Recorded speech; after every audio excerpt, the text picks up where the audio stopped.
in 10 more minutes it's going to be dissolved. And what happens in the mineral oil? Nothing. Nothing. It's going to stay like that for 1,000,000 years because it's a preservative. I have all this information that I want to give you guys. How many of you read your product ingredients? I'm constantly looking at the FDA. Do you know what that is? The Food and Drug Administration, to check ingredients that come out. A lot of them are not safe. I get MedWatch, and I decided who can side with me and be interested in the same things I am. And then this company came along called Campaign for Safe Cosmetics. How many would be interested? I would. I want the safest thing that you can use on your skin for anybody. Not that you have to pay an exorbitant price for cosmetics or shampoos or anything you put on your body, but something that if everybody could be part of it, it would help put them in stores more than we have. With the Campaign for Safe Cosmetics is the Environmental Workmen's Group, which has Skin Deep Cosmetic Database, which is coming now to the smartphones, except Androids, where if you want to research a product and you're not sure of an ingredient, you just type it in, and it will let you know if that's a safe product to use. And it's coming out this month. Look on WebMD, because it talks about how to use cosmetics, ingredients, and things like that. Do you know what's in your makeup that you're using? Does everybody know what's in their makeup they're using? I know a lot of people don't. It's okay, because I was like that at one time too. I didn't know what was in the ingredients. You know, people are just so influenced by movie stars, sports figures who are selling products that you just want to buy from them, or you like the way the packaging looks. And people are talked, well, I'd say brainwashed, into thinking that that's the best thing for their skin because so-and-so promotes it. I mean, a lot of doctors promote a lot of these products that can be better, but sometimes they have bad ingredients too. And it's just that things haven't been invented yet. You know, this has mineral oil in it. A mineral oil is on that sheet I gave you. It's one of the ingredients that they say isn't so great. I'm just going to say. I heard mineral oil is bad. Right. But it's been used since the time of the Egyptians, okay? They put it in cosmetics, they put it in lotions. And what it is, it's comedogenic, means that it clogs the pores. Something that says on the front of it, non-comedogenic, will mean it does not clog the pores. So you want to look for those ingredients. So actually what I thought I was doing to my kids when they were little was good. It's really not so great because it's actually clogging the pores and could cause more skin problems. And do you think the FDA has you covered? No. Right. And is your nail polish safe? Nope. Well, at least you all know that. What is not safe about it? What does it have in it that might be not safe? Formaldehyde. She said formaldehyde. What else? Everything bad. Toluene? Yeah. When I was going back, after I learned this, I said, I'm going to do manicures and I'm going to advertise in the salon. This is the greatest, okay? Nail polish, here we're going to do free from formaldehyde, toluene, and DBP.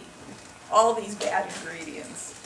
Because, you know, in Europe, they are banned.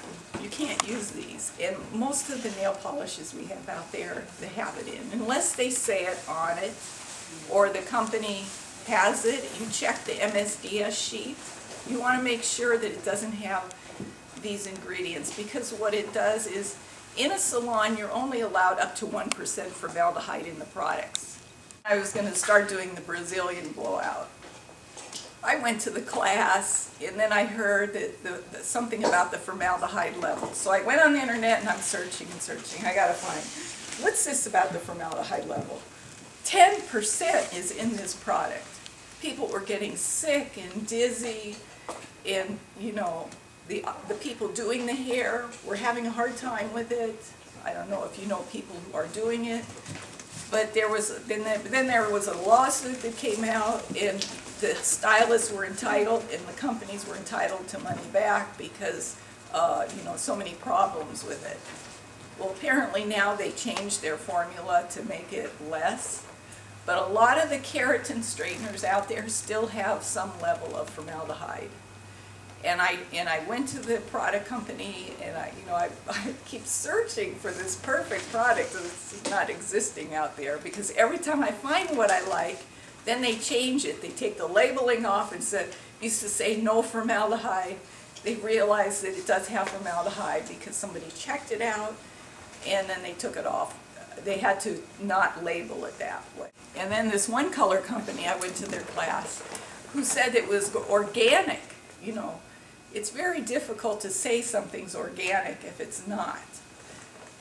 Because eventually someone's going to catch up with this and realize and take it off the market. And it's bad for business. So it's better to buy something that you know, like hair color. All the hair color you probably use here, that I use in the salon still, it has paraphenylene diamine, which is cancer-causing agents. I let my customer know. It's just like smoking. Smoking causes cancer. How many have heard that? I think all of you have heard that. Well, hair color could eventually cause cancer because it's absorbed through your skin. So in your head too, and if you have open sores, which you shouldn't do hair color on, because what it does, it goes directly into the bloodstream. And these things are not healthy. And I tell the clients, okay, did you know since 1938 there has not been a federal law passed governing the cosmetic industry? That's a long time, since 1938. There is 12,000 ingredients in personal care products. So every time you wake up in the morning, you may use 20 different things. You may use powder, soap, a deodorant, everything you go out in the morning before you get to your work or job or school. You're using products constantly. 80% of the products out there have never been tested for human health. Doesn't that worry you a little? 1,300 that are banned in Europe, that you cannot use in Europe. And only 11 are banned in the United States. I feel there's something wrong. We need to know more. And I researched, and I want to know, what are these 11? I tried to call the company that I got the information off of. Nobody answered the phone. It was a company that's claiming all their product that they sell is organic and this, and they were the ones that wrote this article. So I was really interested.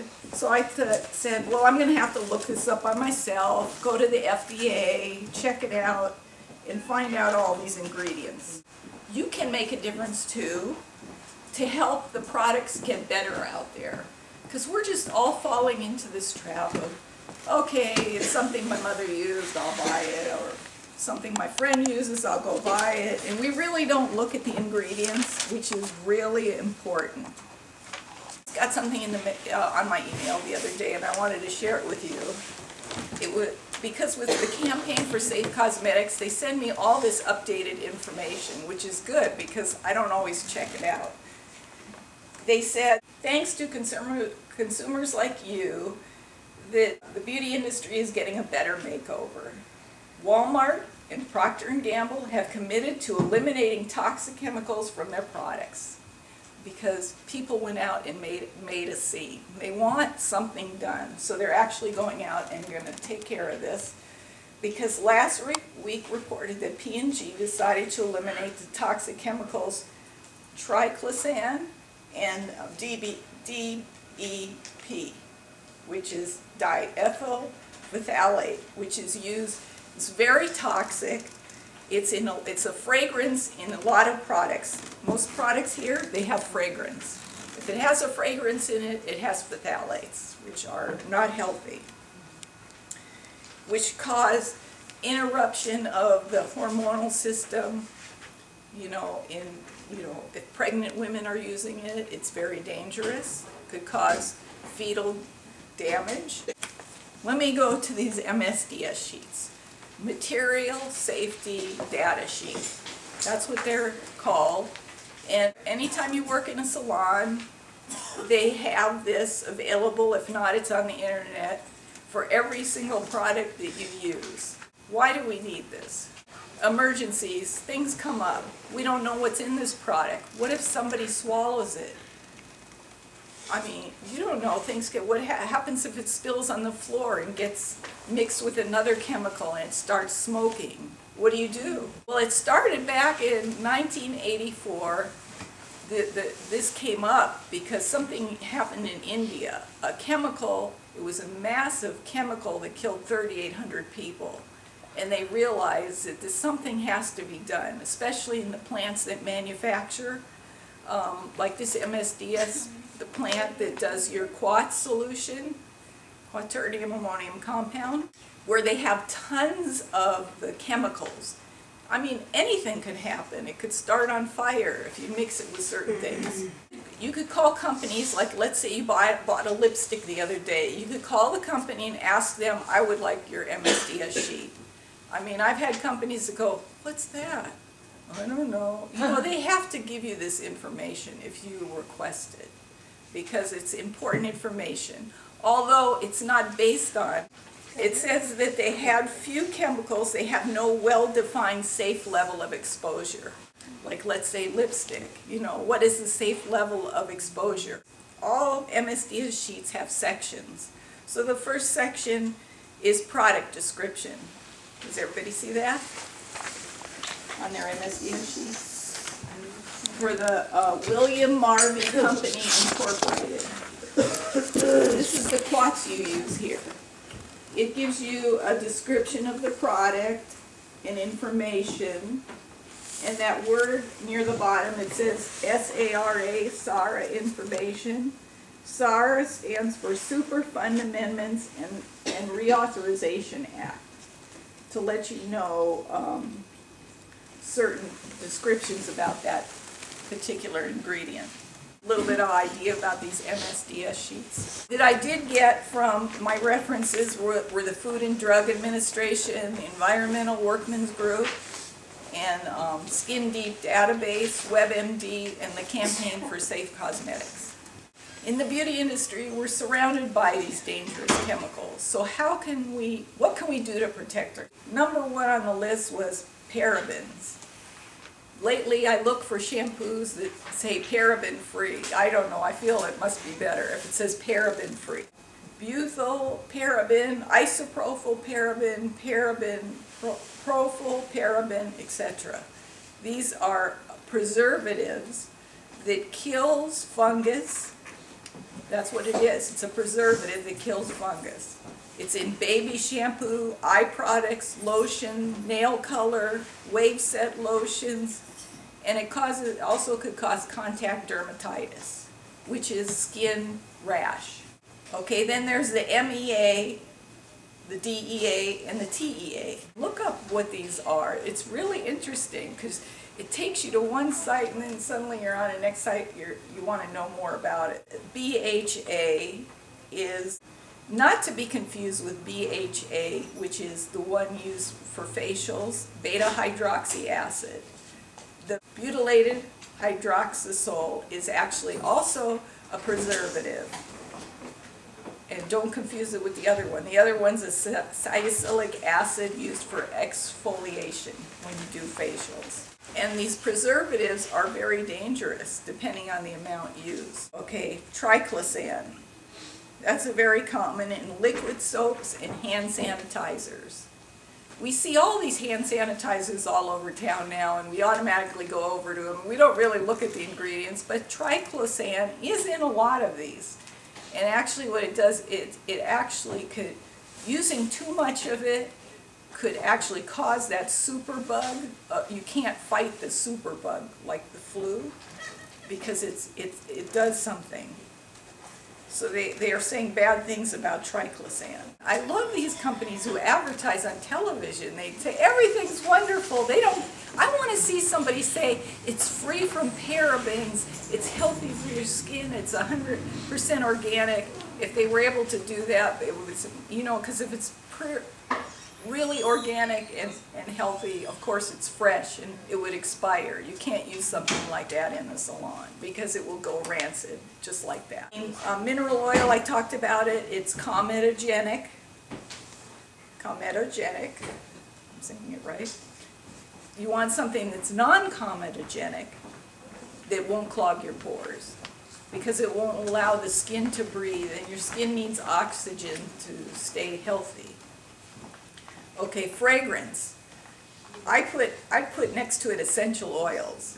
That's a whole nother topic that I just love. I love it. I'm so interested in perfumes and essential oils. I like to know more about these things. And in Europe, you actually would have to, be a doctor to prescribe essential oils to clients. Hydroquinone and hydroquinone. Okay, I put both of those down because one was, and hydroquinone is the most common one ingredient. Hydroquinone is used for whitening skin. Right? Yeah. Like freckle, dark spots. So I'm just giving you, what is it, certain ingredients. Okay, then there's retinol pomade. That's vitamin A. It's in a lot of our products out there for the skin, for the facial products. With sun, it could actually speed up tumors and lesions. So when people say you're using vitamin E, although it is supposed to, it's great for the skin, but it's not healthy if you're going in the sun. Sodium lauryl sulfate and sodium lauryl sulfate is a bubbling foam, which is used in many products. What it is, it's an artificial ingredient to help it bubble. People feel like more lather, it cleans the body, right? You feel like if a shampoo has this, which most shampoos carry, sodium lauryl sulfate. You look at the second ingredient next to the water, it's sodium lauryl sulfate. It causes the shampoo to bubble. So it feels good, it feels like you're cleaning your hair. And if they take that out of the product, you will have no bubbles. But you can still clean your hair without the bubbles. People are just so used to the bubble feeling, that it feels like you're not cleaning your hair without bubbles. But you can actually clean your hair without bubbles. What's bad about it? These are actually ingredients that are known to cause, they're toxic to the body over long periods of use. Now you wonder why people are developing, there's so much breast cancer in women these days. I mean, can you imagine if nobody used any product and didn't color their hair? Maybe it would be a lot healthier out there. I think about these strange things. Oxybenzone. This is something I've seen for pimples, right? Something you treat pimples with. And it's a hormone disruptor, and doctors agree that it should not be for children. It actually disrupts the hormones after prolonged use. And I talked about phthalates, which are perfumes, they're fragrance, they disrupt hormone development also, and the development of sex organs. So if you're pregnant and you're using perfumes on your body, this could happen. Paraphenylenediamine, which is the universal hair color ingredient in most of the hair colors. All the companies out there, that's the main ingredient for years. Since I went to school, I knew it was a cancer-causing agent. They haven't seemed to get rid of it, other than healthy companies that have natural product, where, or if you use henna on the hair. The Environmental Protection Agency gets involved. In OSHA, I forgot to tell you about OSHA. Does everybody know OSHA? Yeah. Occupational Safety Hazards. They get involved in this MSDS sheets. So they want to know, too, what is going on in the field. Taken classes out at UCLA for when I got my teaching credential. I had to, take other classes. And they said in the salon that the worst thing is the acetone. Of all the products in a salon, acetone is the worst. And I was like, because the fumes, you breathe those fumes, you know what it smells like, and it just evaporates. And every time you're breathing it, it actually can melt the flesh of your brain over prolonged use, just like airplane glue. It's very dangerous to be breathing this. So whenever you're using it in a salon, when you're using acetone to remove nail polish, make sure you cover the bowl with a towel so that your client's not breathing it either. And you see them wearing the masks in the salons. They're not wearing it to keep the smell out. Although there are masks out there that will help keep the smell out. So why are But they they're- wearing it? Because of the filings from the nail, the So why are they in keratin. their face? Those little, when you file your nails, those little keratins, you're breathing in your lungs. And they don't dissolve. They will sit in your lung and you could get an infection. Breathing this or acrylic nails, yeah. I don't want to scare you, but you know, when I was doing manicuring for a short period out there, I would offer the client, when I'm filing the nails, to wear a mask too. So you're protecting your client, they know their interests, you're concerned about their interests as well as your own. You wear a mask, it's like if you wear it during hair color, all the hair color smell goes in the mask. So you're actually getting intense breathing from it because the smell gets trapped in there. So you're actually getting it more intense when you have a mask on. Let's do it outdoors. Or do it, you have to do it in a well-ventilated area. Okay, I wrote this down because I thought it was interesting. All things are poison. Nothing is without poison. Only the dose determines whether there is a harmful effect. The 16th century philosopher Paracelsus wrote that, which makes sense. You know, I mean, anything is poisonous. I mean, if I wanted to eat this table and tablecloth, you know, I'd probably be very sick. You know, it's not something you would do, or drink something up, but people do, and they get their stomach pumped. Interesting facts. Mica is a rock, actually, and in rock form, it's nothing's wrong with it. But of course, in mineral makeup, you use it as a powder. Although I did research and found in 2005 that the Journal of Cosmetic Dermatology said that the powder is actually non-comedogenic, so it won't clog the pores if it's super fine. Super fine powder will not clog the pores. Only your lungs. Only your lungs. And it gets in your eyes, the dust absorbed in the mucous membranes. So things could happen down the road if you were using this daily. I have a question. Yes. So like bare minerals, bare essentials, Mhm. those are bad for you? Is that what you're saying over time? Because it doesn't expire. That's one thing I've learned.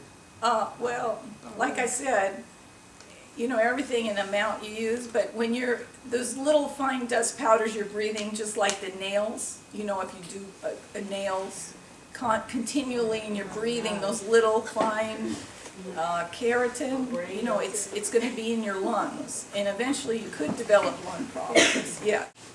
KOHL, it's illegal in the United States.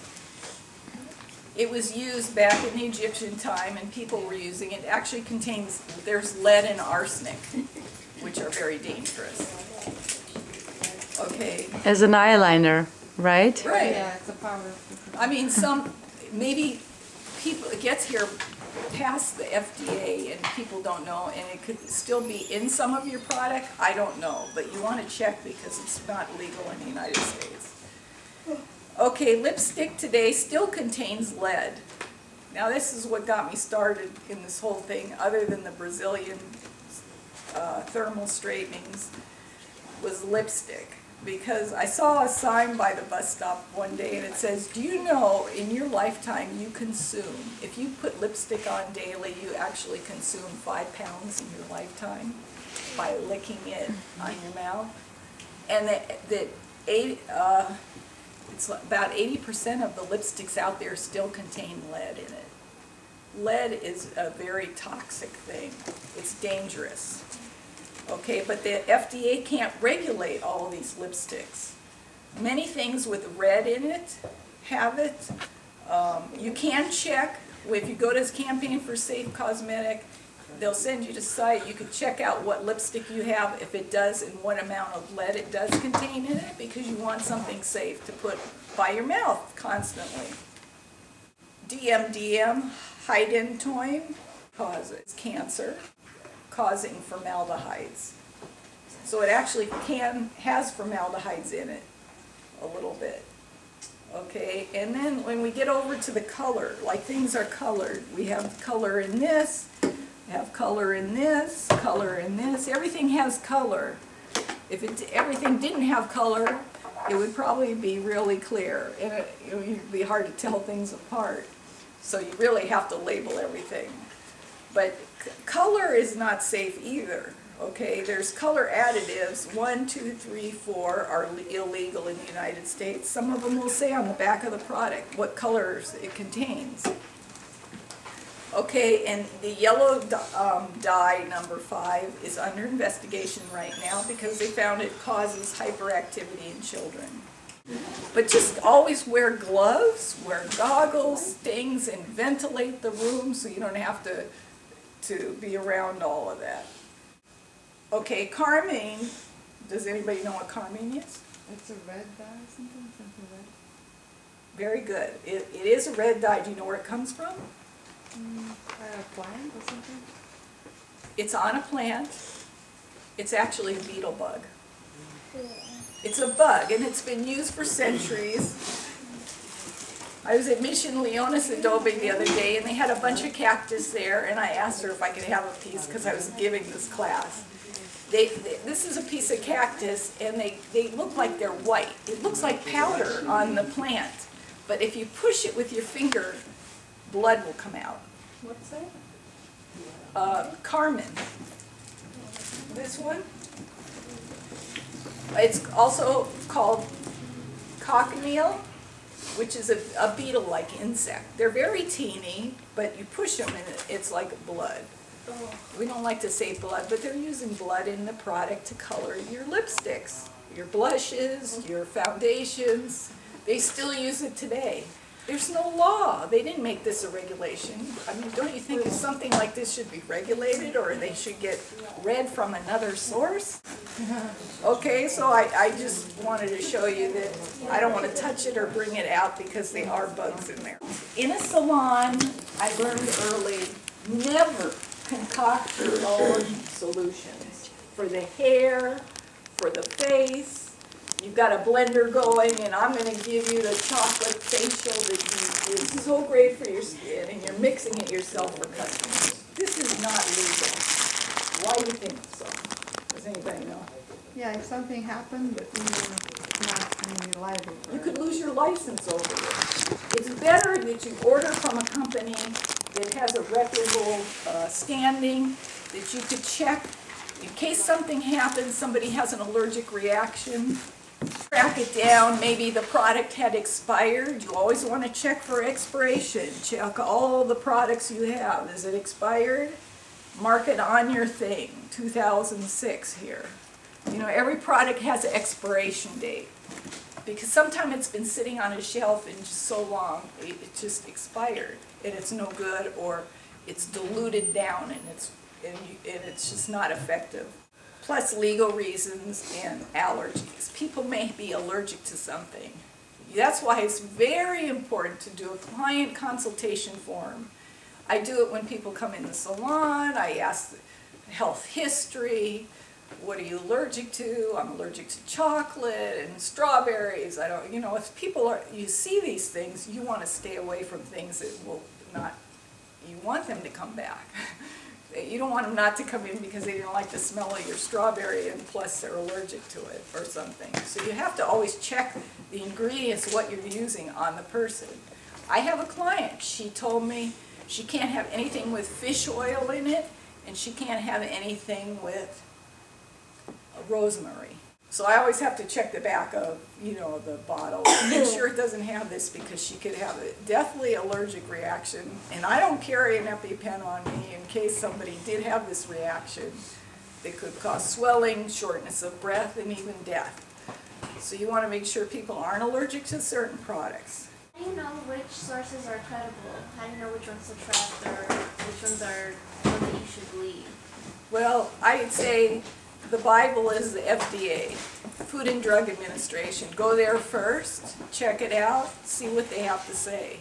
Sometimes they give you right away, there's a section that says cosmetics, And sometimes they say recalled products, like from a certain type of line. They'll say certain things are recalled, and nobody knows unless they go to this site, you know.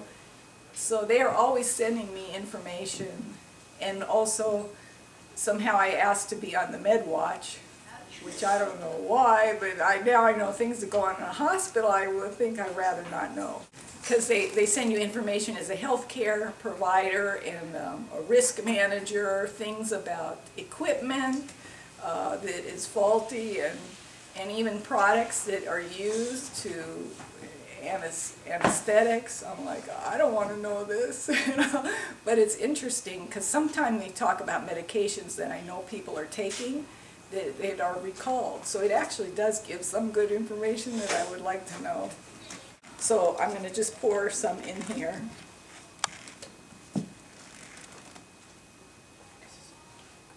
It's a little thicker than water. The way it smells. Doesn't really have a smell. It could be water. That's why in a salon you want to label things. You don't want anybody drinking something that's not what it is, because sometimes they look alike. Okay, now I'm going to take saltine crackers. Want to check these out? Okay, I opened the box because I had to eat some earlier. Okay, I want you to drop one in the water. Let's get it to go down there. Push one down and the other one down. And then I'm going to cover it up. This is a magic show. This is a magic show. Hey! Very good. Now it's time to check. See what happened to our trick. Okay? Does this look like it's dissolving? It expanded. It's expanded. Well, probably in 10 more minutes it's going to be dissolved. And what happens in the mineral oil? Nothing. Nothing. It's going to stay like that for 1,000,000 years because it's a preservative. It might have been the thing they used in the old days to embalm people, you know, after death. Other than what they use now is formaldehyde. Yes. So if you like use it all every day, you won't get like any older looking. Well, see, this is. Just take a bath in it. See, that's what happens if you just touch it. It falls apart. Well, what happens is you think, oh, well, that's good. It's going to make my skin look like this forever. But it's clogging the pores so much that it doesn't allow your skin to breathe, and you'll actually probably break out as pimples after a period of use or a rash. But will it look older? Will it I look only think the pimples if I look younger. Well, I wouldn't recommend this one, okay? There are alternatives out there to this product. I wanted to get something for everybody. So you all participated and had very good questions. I have a necklace like I have for all of you, except for the silver. And what it is, this is really important for you to know. In the old days, what you do is you put a little felt in there and your favorite perfume or oil, essential oil, and it will last all day, and it's not touching your skin, so you don't have the phthalates that you could get contact dermatitis from. And because your skin is the largest organ in your body, and it will absorb 60% of what you put on it, so it's good to keep it off your body by wearing. You could do whatever you want, put a ribbon, make choker, make a bracelet. And I didn't know, because not everybody has perfume, but if you want to use the essential oils I have today, thank you so much for having me. I had to tell you all this because nobody else is going to tell you these things.